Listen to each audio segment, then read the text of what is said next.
And hello YouTube, and welcome back to another episode of the Zone TV Movie Entertainment with me, your host Jonathan, once again bringing you my thoughts and review for today's episode of Marvel's X-Men 97, Episode 3.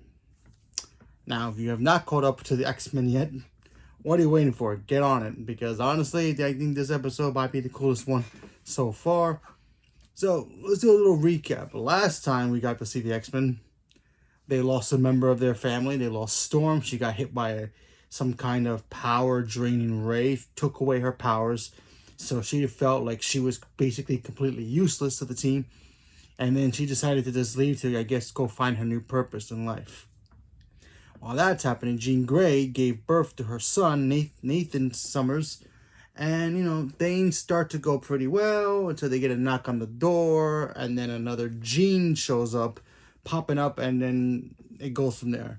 Fast forward to today's episode, Beast does some experiments, he does some blood, finding out that the person who comes through the door is actual Jean Grey, and the one that Scott had a kid with is the clone, manipulated by Mr. Sinister. Now, if you don't know who Mr. Sinister is a mutant.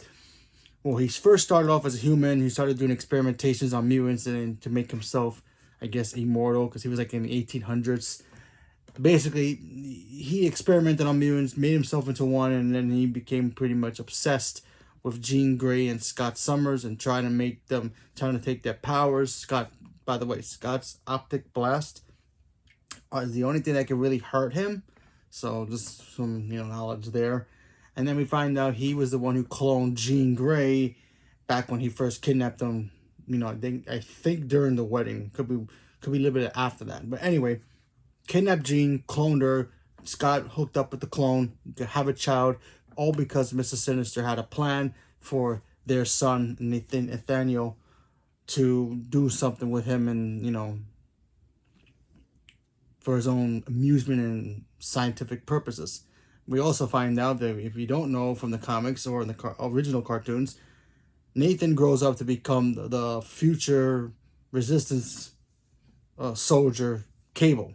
So, that's right, Cable. Yes, Cable from Deadpool. That Cable, he's the son of Scott Summers and, of course, Madison Price, who ended up being the clone Jean Grey. She ends up changing her name at the end of the episode. But, when Mr. Sinister comes in this episode to, I guess, control the clone, she snaps, she becomes the Goblin Queen and starts pretty much putting, I guess what you would say, illusions on the X-Men, making them see things that are not there, making them see like they're in a world where they're fighting monsters and it doesn't really exist. Kind of like what the Scarlet Witch would do, tricking people's heads, kind of like that, but in a whole darker twist version. So that was all pretty cool. Obviously, the real Jean Grey woke up and helped out the team.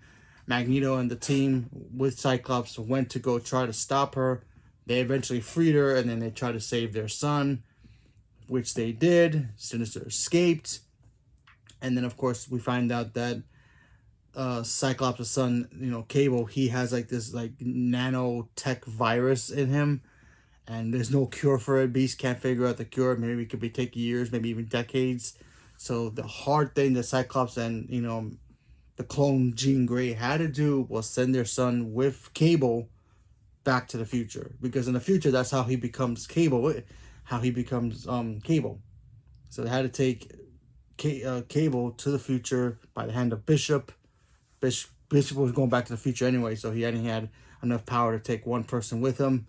And he was able to take Cable with him to go to the future. And that's how we end up getting who he is in the future. So I thought this episode was pretty cool. I mean, I saw it coming. I mean, I know the X-Men comic books pretty well. Not all of them, but I know most of them. The whole storyline with Jean getting a clone and, the birth of Cable. I love that storyline.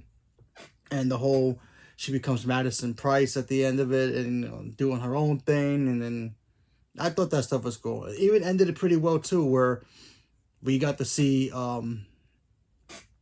Storm get visited by somebody. And then he's like, hey, listen, I can help you maybe get your powers back. So is Storm coming back? Is she going to get her powers back? Hard to say, but we have to wait and see what happens next week's episode. Excuse me. Anyway, so that was a pretty good episode. Like I said, the whole storyline of Cyclops marrying a clone, or maybe not marrying a clone, and they just swapped her with the clone after the wedding. It's all kind of crazy, but as a kid watching that stuff, is like, oh wow, that's kind of interesting. As an adult, you wonder, why didn't Cyclops notice different similarities between his gene and the clone? No idea.